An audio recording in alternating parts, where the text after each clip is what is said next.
Je m'appelle Johnny, juste Johnny. Les gens me demandent toujours « Johnny qui ?» comme s'ils cherchaient un nom de famille qui ferait enfin sens. Mais rien n'a jamais vraiment collé avec moi. La famille, une pièce mal taillée. Les boulots, un costume trop large. Même mon œil n'a pas tenu. Juste Johnny, un inconnu sur le seuil, sans nom sur la sonnette. J'ai 45 ans, peut-être 46. J'ai arrêté de compter. L'armée m'a renvoyé chez moi il y a 8 ans, un peu plus tôt que prévu. Un éclat de métal m'a traversé le crâne et emporté mon œil droit. J'en ai un en verre maintenant.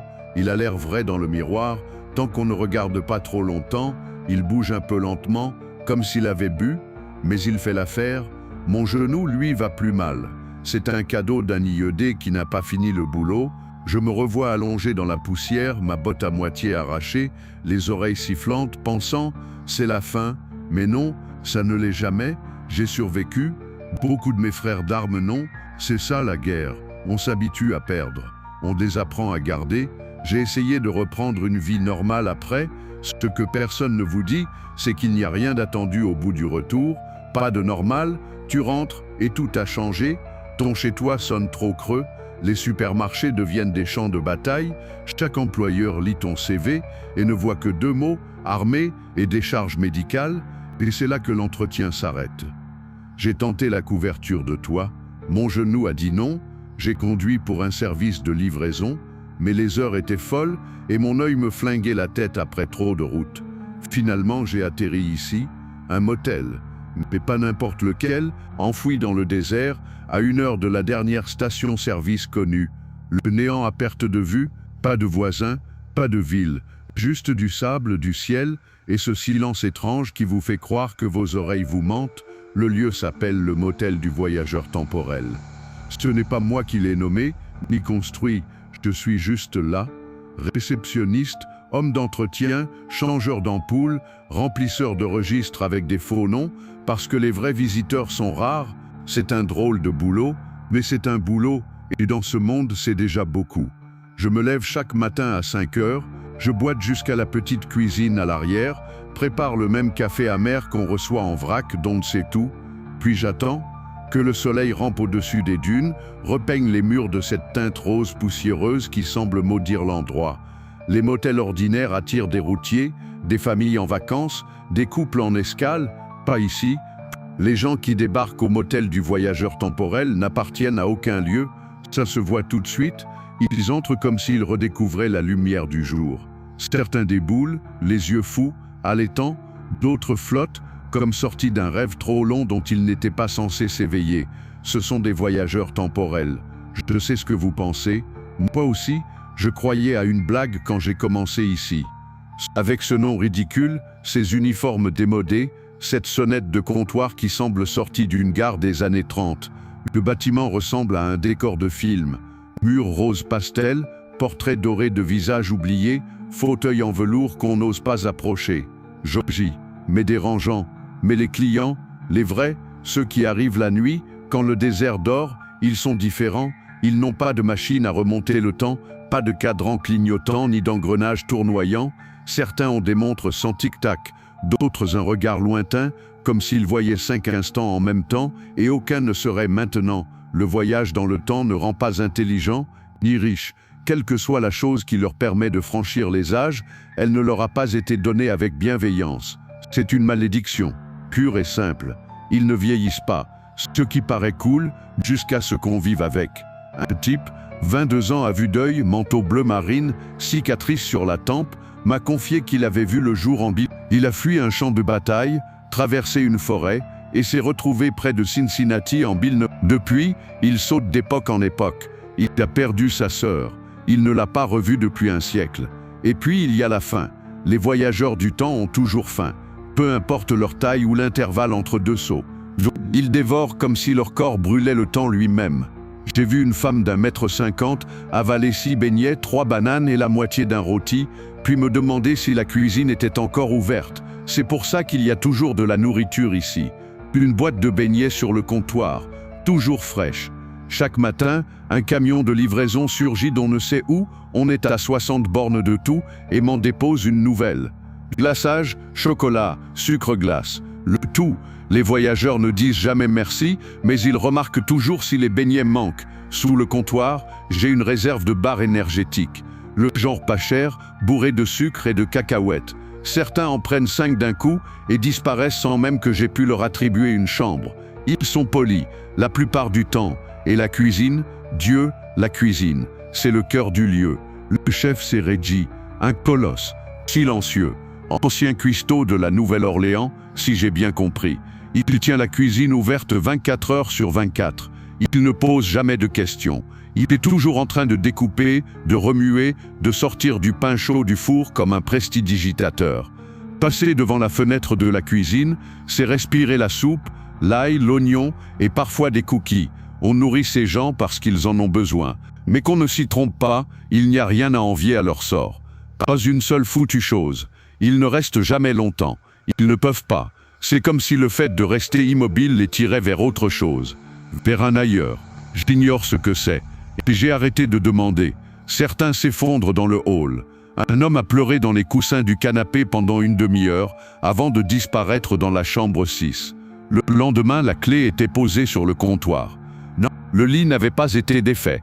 Ils partent en laissant derrière eux des odeurs étranges, des questions sans réponse, et parfois des objets impossibles à expliquer. Une pièce rouge sans date, une clé sans serrure, une chaussure de bébé, propre, inutilisée, avec un mot glissé à l'intérieur, pardon.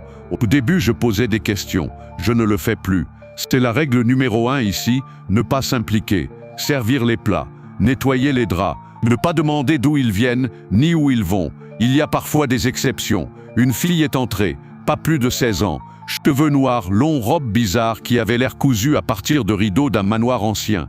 Pieds nus, elle tremblait, il était 2 heures du matin. Je lui ai demandé si elle allait bien. Elle m'a regardé et a dit « Je crois que je vais dans le mauvais sens ». Que dire à ça? À tout manger ce que Reggie envoyait, des biscuits, du bacon, 3 verres de lait. Puis elle est ressortie, a traversé la porte d'entrée et je ne l'ai plus jamais revue. Le seul homme à être là depuis plus longtemps que moi, c'est O'Reilly, le directeur sans en avoir le titre, pas de badge, pas de plaque sur une porte, pas de nom sur le registre. Mais tout le monde le sait, sa simple présence modifie l'air dans la pièce. On a l'impression que les murs se penchent pour mieux écouter. La première fois que je l'ai vu, j'ai cru que c'était un client. Il sortait de la chambre 0, une pièce qui, selon mes relevés, n'existait pas. Costume de velours rouge impeccable, pas un grain de poussière, les boutons alignés comme si un tailleur divin les avait cousus, chapeau haut de forme, gants blancs, lunettes anciennes perchées sur son nez. Il ressemblait à un magicien oublié des années 1900. Je lui ai dit « Je peux vous aider, monsieur ?» Il a souri lentement « Je crois que je travaille déjà ici. » Et c'était tout. Pas de contrat, pas d'entretien.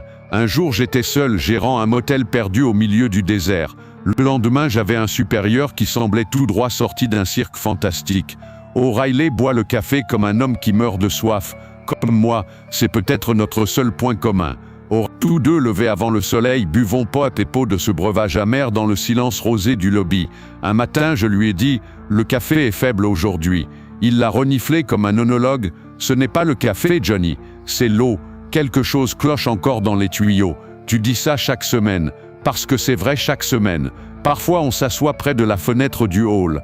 Il sort sa longue pipe en bois, mais ne l'allume jamais. Elle reste accrochée à sa lèvre, comme une virgule silencieuse. Il parle souvent en énigme, mais on s'y fait. Je lui ai demandé un jour, tu t'es jamais demandé d'où vient cet endroit? Jamais. Je sais déjà, mais je ne te conseille pas de chercher. Ça ne mène à rien de bon. Tu vas me le dire quand même. Il a souri.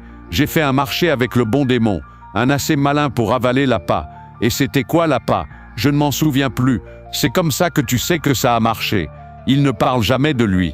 Pas vraiment. Une fois, je lui ai demandé s'il avait une famille. Il a hoché la tête négativement. Juste moi. Ça a toujours été comme ça. Les enfants vous attendrissent, les amants vous ralentissent. Moi, je préfère les soirées silencieuses et le cœur léger. Je lui ai demandé s'il se lassait de tout ça. Il m'a lancé un regard étrange, comme si mes mots n'étaient pas dans le bon ordre. Lassé, oui. Fatigué, jamais. Qu'est-ce que tu veux dire par là? Il a tiré un peu sur ses gants, les ajustant soigneusement. Je ne dors pas, Johnny. Je ne peux pas. Tu veux dire insomnie?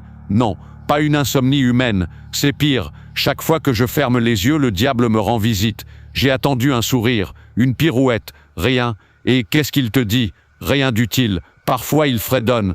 Parfois il me tend des livres que je ne peux pas lire. Mais il sourit toujours, comme s'il voulait me parler. Je préfère rester éveillé. Il y a quelque chose qui cloche chez O'Reilly.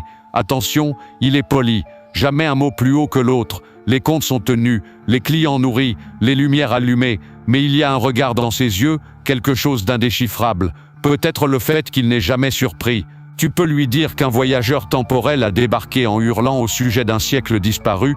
Il haussera simplement les épaules, comme si tu lui annonçais de la pluie. Il en sait plus qu'il ne le dit, beaucoup plus. Une nuit, je l'ai trouvé debout dans le couloir devant la chambre 3, éteinte, vide. Il se tenait là, chapeau en place, main dans le dos, les yeux clos. Tout va bien? Ai-je demandé. Il n'a pas ouvert les yeux, c'était sa chambre. De qui? Il a souri, sans me regarder.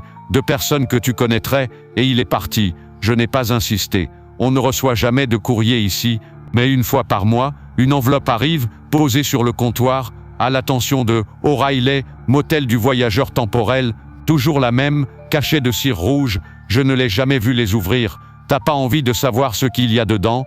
Non. J'ai horreur qu'on essaie de me joindre. Si c'était important, ils appelleraient. Parfois, je me demande s'il part la nuit. Je ne l'ai jamais vu dans une voiture.